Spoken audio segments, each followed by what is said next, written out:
Shalom, friends. I hope you had a restful and joyous Labor Day weekend. But for some of us, it wasn't. The news of Hamas executing 6 hostages before they could be rescued was heartbreaking. And it just added to the heartbreak of 11 months of war, of the horror of October the 7th and the horror of the war on Gaza and the civilians that are suffering under the war as Hamas intertwines its military operations in civilian places, and Israel then hits those military places. And I also have been wrestling with my own sorrow at the loss of a very close friend several months ago.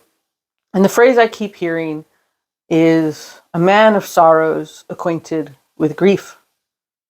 And that's from Isaiah 53. The suffering servant of Isaiah 53 is a man of sorrows acquainted with grief. And the rabbis would tell you that Isaiah 53 speaks of the people of Israel. And I believe that may be a partial interpretation of the passage. But it does speak of one man, Isaiah 53. And the gospel writers are very clear in their belief that the man of Isaiah 53 is Jesus of Nazareth. And Jesus of Nazareth is a man of sorrows, acquainted with grief. So in this time of war, let us remember that Jesus suffers with us. He grieves with us. He grieves with Israelis. He grieves with the Goldberg Poland family, the parents of Hirsch, who was an American Israeli who was one of the killed hostages. My heart burns for them. It aches for them, especially as Americans.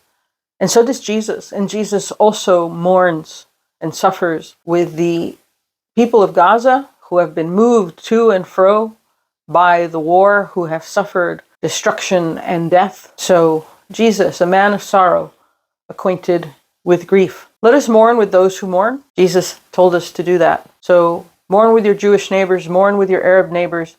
Check on them, see how they're doing. I will keep saying this until the war is over.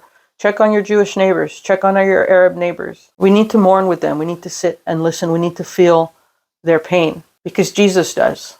And if we're to be like our master, we must be acquainted with grief as he is. We pray for hope. We pray for peace, that this war will end before it reaches its 1-year anniversary. Jesus, Son of David, have mercy on us.